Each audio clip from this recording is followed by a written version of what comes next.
Hi, I'm Lou Rosalia, and this is Crew Call. Finding work that feels meaningful. There's 6 attributes out there that they say can make all the difference in the world in finding a job that really feels right for you. That's what we're unpacking today on Crew Call.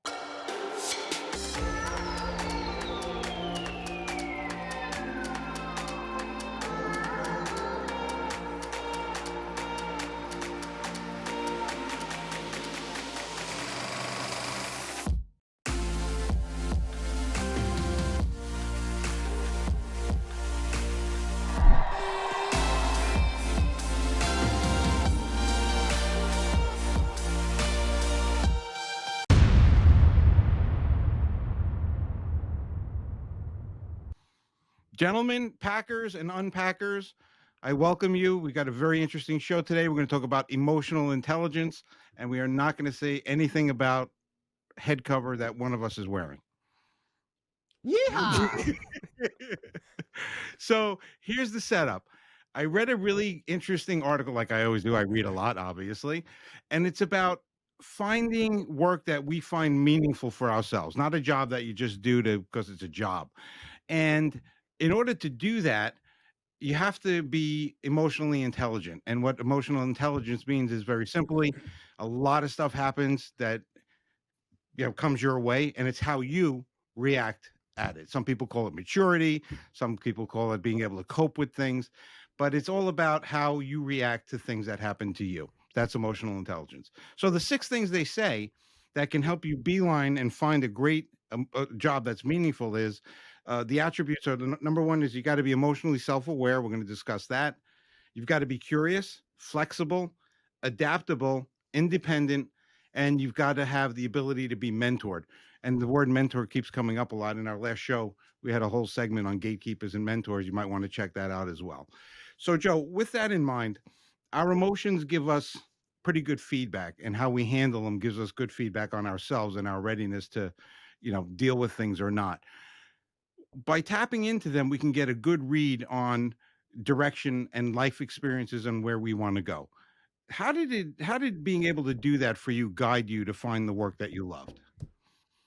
My emotions now tell me, Frank, why the hell do you have that hat on? Well, you're like the urban cowboy movie. It's good. Yeah, well, it's black too, so it's perfect.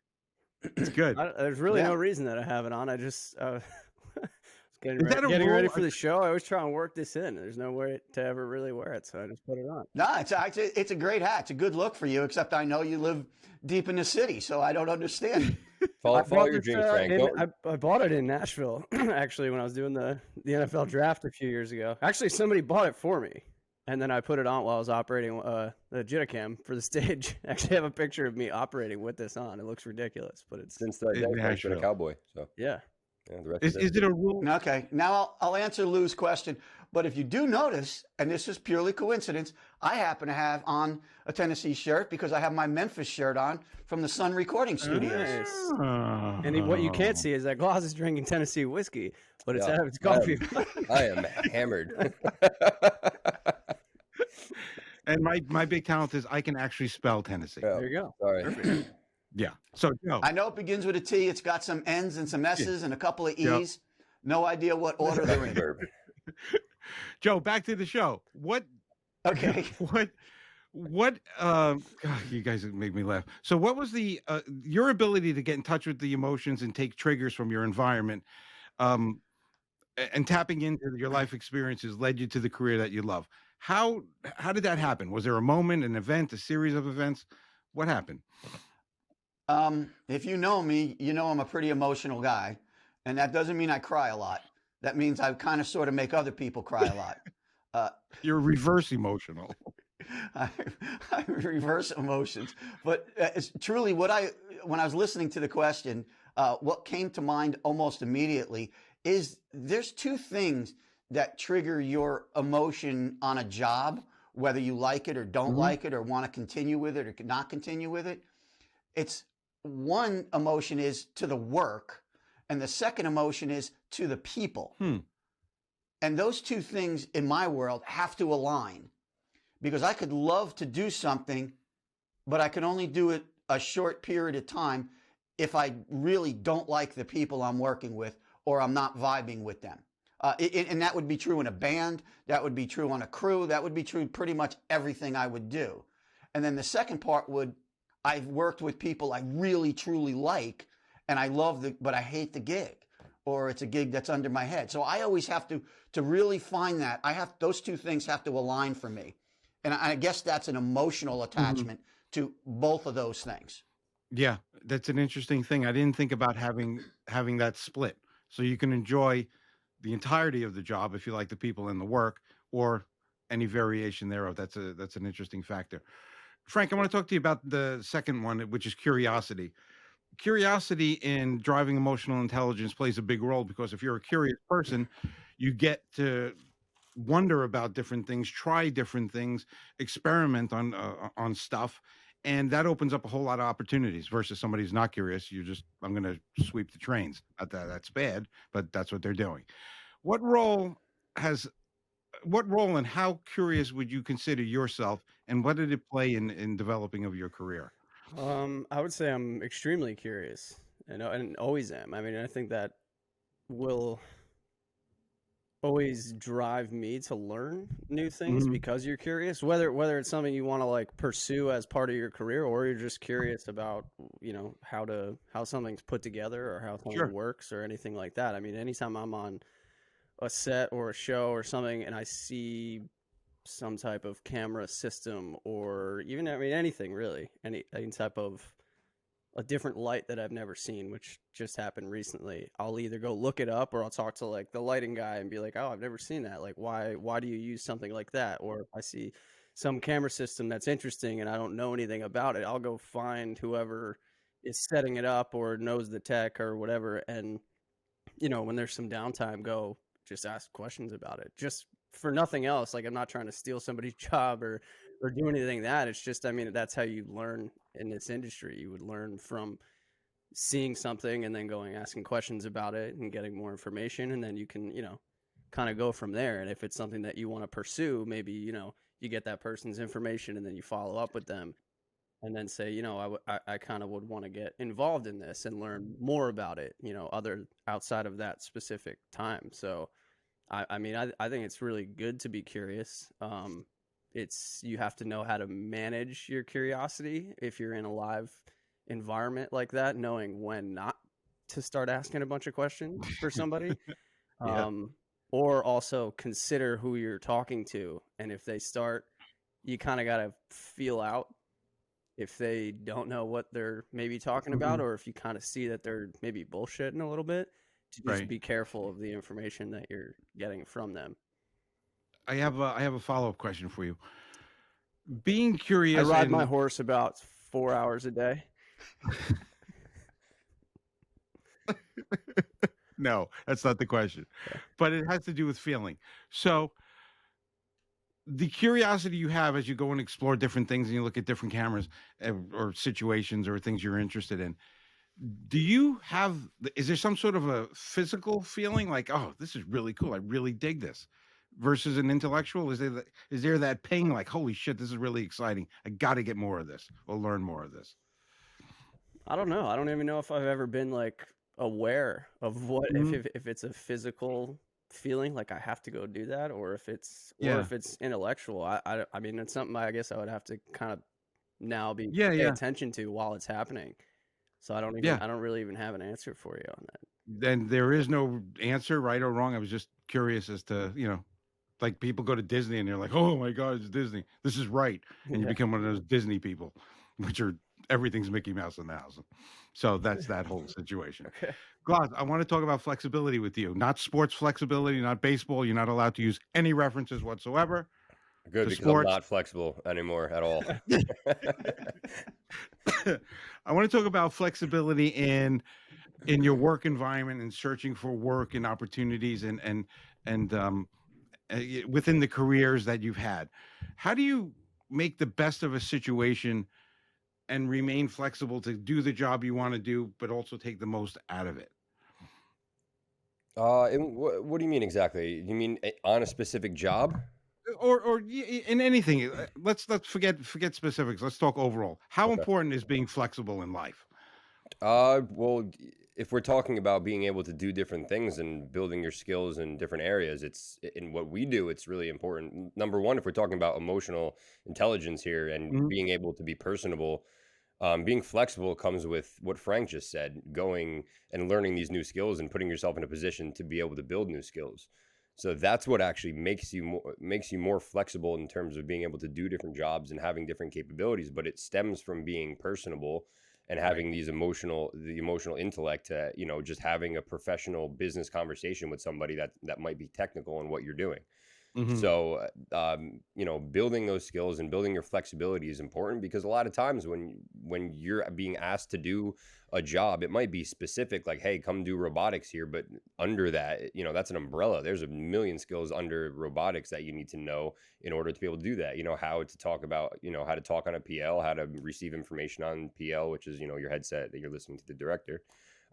So yeah, you have to be flexible. You got to constantly be learning, and you got to be building your skill set. Because like we just talked about in our last episode, growth, you need to know where you Yeah. need to get to next and where you want to get to next. So being flexible is just going to help you along that path. Joe and Frank, I want to ask you a follow-up to Glaz's answer. How hard is it when you encounter somebody who's not flexible in the media and entertainment and production setting, on set, in different situations? Is it a complete downer, or can you work with Oh, I don't think I've ever met anybody in our industry who's not flexible. them? Sarcasm? Is that sarcasm? Oh, heavy sarcasm. Frank, I'll let you take the lead on You're that. gonna say a comment, then I'll follow up with it. You Yeah. got the hat, Frank. It's on you today. I don't do Um, audio. Yeah, I mean, well, I mean, it's extremely difficult because then it kind of, I don't know, takes away from being able to either try new things if people aren't flexible in a certain in for whatever you're doing. Like Mhm. and then I guess it also makes you aware that, like, okay, I'm not gonna go to that person for anything outside of exactly what they do. So then it kind of limits, if everyone on one crew is not flexible at all, then you really kind of limits a lot of the stuff you can do, or Right. you then have to do everything, yourself. And then Right. you have to be forced, it forces you to be even more flexible. Yeah. Um, Yeah. I have an Joe. example too from a job Frank and I did that was where we were flexible. Frank had an extremely diverse set of skills, and the DNC, Frank, we talk about it all the time. This actually led Yeah. to me getting my next job. For CNN's jib wasn't working. Someone didn't show up, wasn't there, that had to be there. We kind of came Mhm. in and was able to help them fix their technical issue, and Frank took the lead on that, and that led that flexibility, being able to know how to manipulate and fix different pieces of technology within his field, is what led to us making that contact, led to me more specifically making the contact that led to my next job, progressing my career. So that's a perfect Right. example of how being flexible can set you up for success. yeah. Yeah. And anything, especially in I'm gonna live. tag. I'm gonna Okay. tag that now, and I'll move out of the video industry. If you go into music and it's a collaborative situation always. So, but if you have a band, let's take that as an example. You have a band, you have an engineer in the studio, you have a producer, and you're trying to put together a project, and everybody's supposed to be contributing. But if everybody has an equal say and no one's flexible, you're never going to get it done, nor will it ever get done correct. Somebody has to have the vision, and everybody has to be flexible to kind of mold into that vision. But then the visionary has to be flexible in order to accept input from everybody else and evaluate it and have a reason why it's not going to work. But there's too many people in our business who just shut down, and they're like, no, that's not what I want you to do. I want you to play it like this, Mhm. but I don't want to play it like that. I'm not good at that. I think it feels more emotional if you do that. I don't care what you think. And those things stifle creativity. They stifle collaboration, and they limit the value of whatever you're trying to get done. So the word flexible has to be used in so many different places. Mhm. And I'm going to qualify the last part of that. flexible doesn't mean concede. You're not conceding your point. You're flexing. You're open-minded. You're allowing others to contribute, but you don't have to do what they're saying, nor do you have to use it. But so it's not like, he won that. He's playing it that way, and I didn't want him to do that. Those are very, very different points of view, and people get lost in those. And you're not, I mean, in such a collaborative environment that we work in every day with this, like you have to be, or else if you don't, like, to exactly what Joe's saying, like, you're not going to get the most out of what you're trying to do, because if you're not flexible, you're only seeing, tunnel vision of what you want to do, and when you're in a collaborative environment, like, you need that you should have that from everybody, because if you don't, then like, why do you even have all these other people? Why even do it? Joe, you touched on what I was going to ask you about next, and you said conceding. You don't need to concede to things in terms of redefining flexibility or expanding the definition. And the fourth thing was adaptability on that list of 6 aptitudes you can take. So you were pretty much saying, if I understand it correctly, that you don't need to concede to do this forever, but in the situation you're in, you need to be able to adapt to that to bring the project to fruition. Is that kind of where you were going with that? And the second part of that question is how much should you be able to adapt? Yes, that's where I was going. And if you know me, you know I'm highly competitive. And when I'm competitive, I have to control what I'm being competitive with. Like, some people just rub me the wrong way, and I'm gonna push back. I'm gonna use whatever power, whatever authority, whatever skill sets I have to push back. But then, and I'm giving you worst case scenarios. Mm-hmm. If I'm pushed hard, or if I'm being controlled, I will, because of the competitive nature, I will do my best. I will make sure that this thing soars. I will make whoever that person is a hero. And as soon as we're done, I'll walk away and I won't come back. I don't leave anything undone. I will make sure it's the best it could possibly be, and then I'll walk away. So again, I'm not saying that's emotionally mature, and that probably isn't, but it is. It's the way I would function in an environment where I'm being challenged. And I don't know if that's answering your question or not. No, it's totally answering it, and it is exactly what I was looking for. The adaptability part, like, you save the project, you get the work done. How do you do it? How do you handle the emotions? And you've answered that brilliantly. Let me make, if that's the direction, let me give you a more focused analogy. Back in the music world, I came up as a multiple instrument playing person. I could play different styles, but I always wanted to be like a smoking guitar player, like really ripping guitar player, especially in and around blues and R&B. I watched those guys and just I was amazed at where they got to. But it just never clicked for me. As I tried and I listened and I watched and I kind of adapted to it, but it was more work than it was gratification. It just didn't, and eventually I had to recognize that's not my blessing. That's not my gift. I don't have that. I can get to a point and I can mimic, or people will think I'm a good player, but it never came out that way.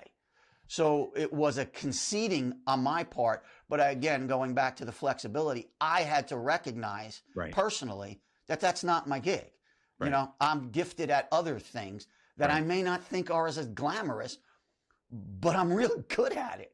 Yeah. So I just kind of refocused and reflexed myself into those environments. And over the years, I've learned instantly, okay, the bell goes off in my head and I'm like, that's it. That's what I can do. And I just go down that path. Yeah. And I ignore the fact that I want to do that, or I think that's cool, but I know what it's going to take and I don't have it. And that's a perfect refinement of the using your emotional competence to find work I like that's that meaningful. phrase, reflexed myself. You I like flexed that, huh? myself, and then I reflexed myself. Absolutely. Like, you flexed yourself to put a hat on, but Yeah. then you reflexed And I put a yourself to different put a hat on. cowboy. Switch hats. I like your desert Stick with hat. it. My Stick with it, desert Frank. hat? Oh, this one. Yeah, put My your desert hat on. Then Well, we're it's gonna more of talk. You're like a on the golf course hat. I guess it uh-huh. could be the desert. Uh-huh. Anything to block the sun. It's Yeah. a golf course hat if you're playing in Sudan. Yeah. It's All totally right, I guess we'll go with safari. this for the rest of the Totally. time. Yes, you're at least going for this with your question, which is the next question, and it's the number 5 on the list, and it's independence. And I'm really excited to ask you this question because there's tons of people out there in the world and families and friends, aunts, uncles, grandparents that say, no, no, no, you're going to be a doctor or you're going to be a lawyer. And they've got everything that lined up for your whole life. But the only one who really knows what you want to be or can discover that is actually you. So you were kind of lucky in one way because you had Joe, your dad, who was in the business. So he had an understanding of the business and he didn't have to go through a learning like, hey, my kid wants to be a camera operator. Can they actually get paid for doing that? You didn't have any of that. So you were kind of blessed to have a foundational understanding of someone who's supportive of whatever career you wanted to do. My question to you is, what advice do you have for people whose parents or support network of aunts, uncles, and grandparents don't understand anything about the business and think that they're never going to make a living doing this ever?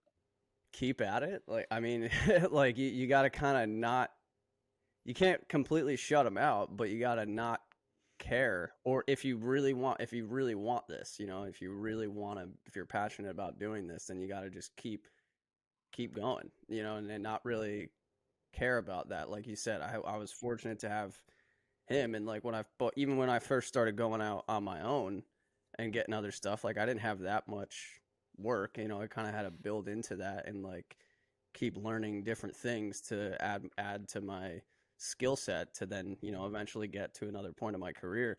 I mean, and it's not gonna, for like younger people, like kind of just starting out that don't have that type of support. I mean, it's gonna be tough, I would assume, because you know they're gonna I mean, they're parents. You're your family. They're your significant other. They're looking out for you Yeah. in a financial sense, but they're never, even when you're like deep in the industry and you've been working for years and you are established and you do have money and you have income and you know you're set up at that point, they're still not going to understand the industry. So I mean, it's kind of a never ending thing, you know, unless you're in it or you're in some type of industry that is like ours, where you're working on holidays and you're working on weekends, you're working nights, and you know your schedule's all over the place and it changes all the time. Like unless you do that yourself, other people aren't going to understand that. So it's kind of it's a tough thing to definitely deal with people not understanding it. But I mean, if you're starting out, you got to just kind of got to shut it out in a way, you know? Yeah. Yeah. And interestingly enough, Joe, I'm going to go to you on this because I know we're currently working on a project right now at FerroCity under your design and tutelage that is very meaningful to you because it answers a lot of what Frank's talking about. And it's questions that I'm going to let you explain it. Why don't you explain it? The questions you've received your whole entire life by people who don't understand the industry and their children who want to get into the industry. Before Joe does that, I mean, Gloss doesn't has parents that aren't in this industry at all. Right. So he's kind of a perfect person to answer this. I was waiting to jump in. And Frank, I was going to say exactly that because Lou, that's where I came from. You know, all of my family, I don't think, aside one or two people, none of them freelance. And what people don't realize is that, I mean, some people do, but a lot of people in the corporate world, that's what they know in their whole life. You get paid for your hours, you go to your job, you know, that's your life.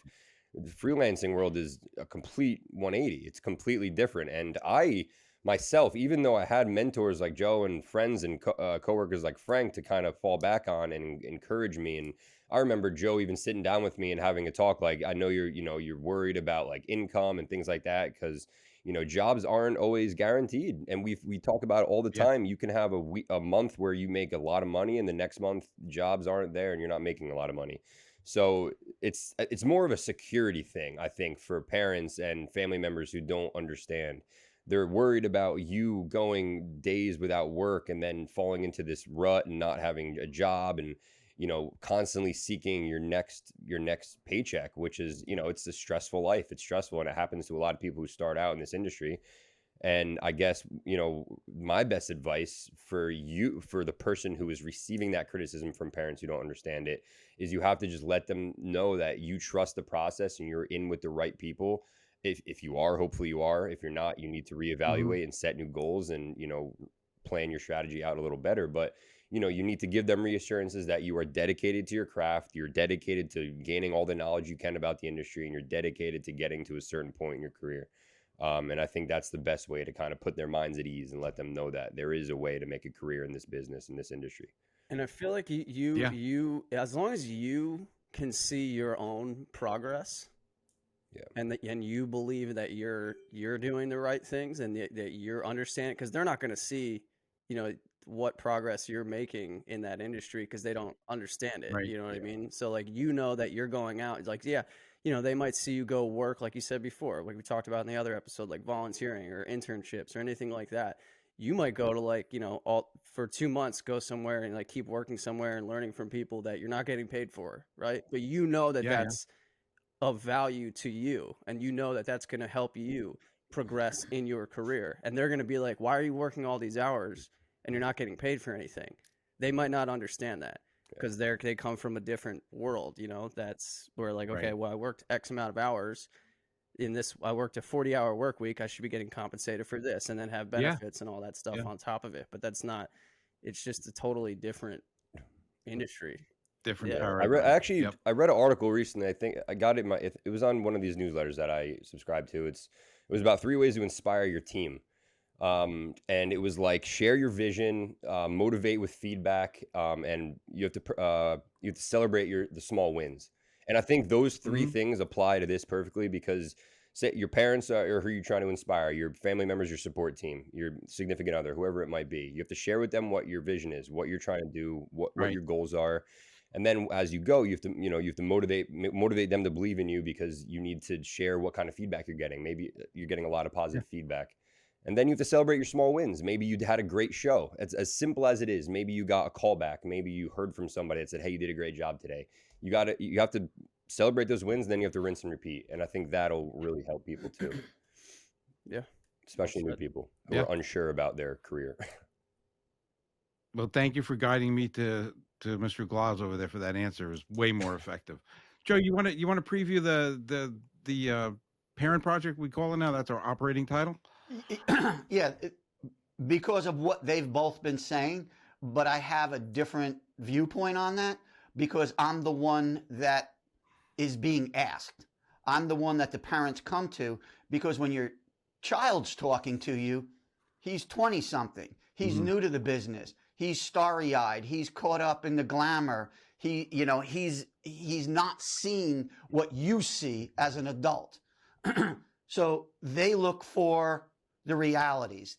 They look for, does this work? Is he going to get lost? Is she going to end up, 10 years from now, without a gig and still working, for free, still Mhm. doing this? What are those realities? And parents have been reaching out to me my entire career and asking those questions. So we decided that let's do a project not for the individuals. Let's do a project to educate the parents, to educate the support people, to tell them, here's the realities of our industry. Here's what works. Here's what doesn't. Here's what they should expect. They should expect, not their kid, what they should expect. Well, how they should be supporting. Mhm. What are the differences? And, it always lands on the same thing. They're worried about their kids. I get it. I raised 3 kids. I understand the concern, but I also know that I'm successful. I've done this. I've walked this path. I have the house. I can go on vacation. I have kids that went on to advanced Mhm. education in school. We Yep. paid for their colleging, some of them, Yep. and we've moved on through a lot of that stuff. Yep. It's a normal life, Yep. but it doesn't look normal. Right. And what Glaus and Frank were saying, they're speaking at it from the child's point of view. No matter how old you get, your parents will continue to believe you don't know better. Right. You don't really understand. You don't really get it. So that was the point of doing the FerroCity Parent Project was, I get it. I understand. I'm the hiring agent, and I've done this. Mm-hmm. And here's what you should be doing. You have every right to continue to negate that and Mm-hmm. say, no.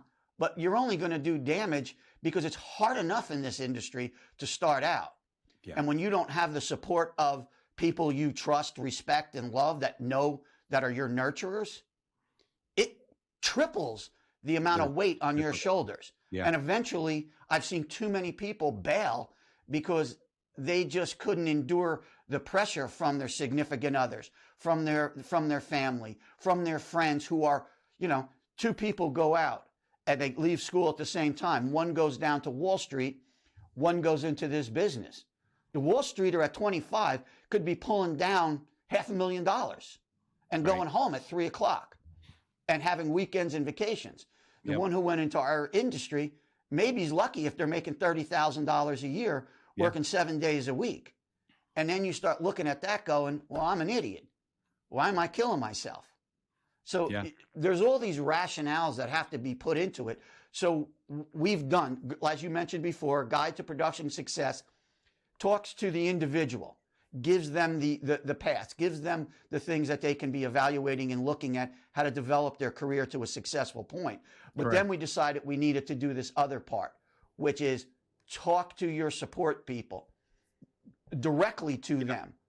And it has nothing to do with you. It has everything to do with them.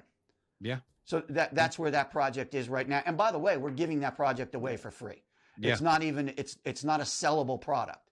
It's a free product because that's how embedded we are in helping our community by relieving some of the pressure above them.